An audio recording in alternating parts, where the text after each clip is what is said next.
because obviously I've worked with him in the Subaru days back in the 90s, or 10 years ago I suppose now, and he would be good at any sport he took part in. He was a national squash player, he played football, I was talking to David Nalbandian, he's playing tennis with him recently, so but in rallying I think he set the benchmark for that era of driver.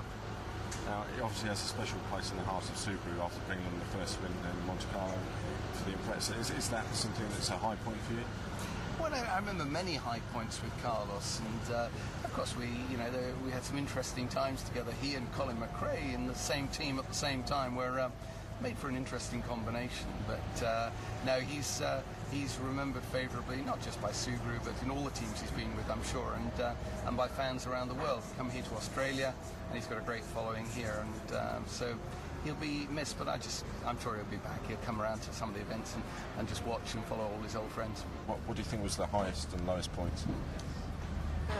The highest point for me, certainly it's one of my fondest memories, is obviously when we took over the programme in 1997, and Carlos was the driver, and it's fair to say we had our moments between the pair of us, but out of that came a great deal of mutual respect for each other.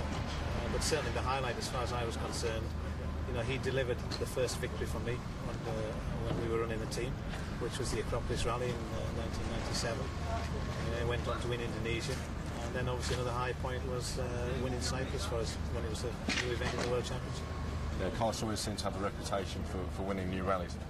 Yeah, again, I think it's a lot of it's down to experience, his ability to make very, very good pace notes, and again, that was just a mark of the man. He was just so professional, and everything had to be 100% right.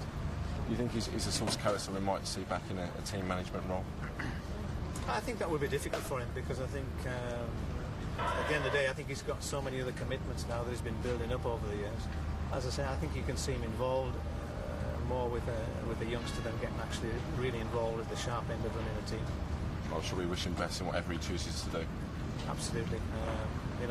Carlos, you'll be greatly missed, and certainly the greatest driver that I've worked with. La última fue en Argentina.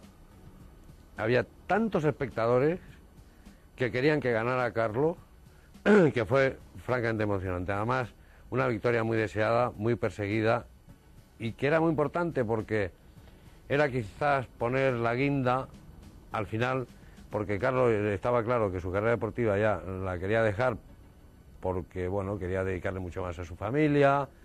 Eran ya 16 años en el Mundial, que son muchos, y esa victoria es que tenía que llegar, y llegó en el escenario mejor que podía llegar, porque si hay un país donde a Carlos se le quiere es en la Argentina. Entonces tú estabas allí y eran los tramos llenos de personas, como si fuera una procesión de Semana Santa cuando pasaban los coches al final, ¿no? Entonces fue muy, muy emocionante, y lo recordaré muchísimo.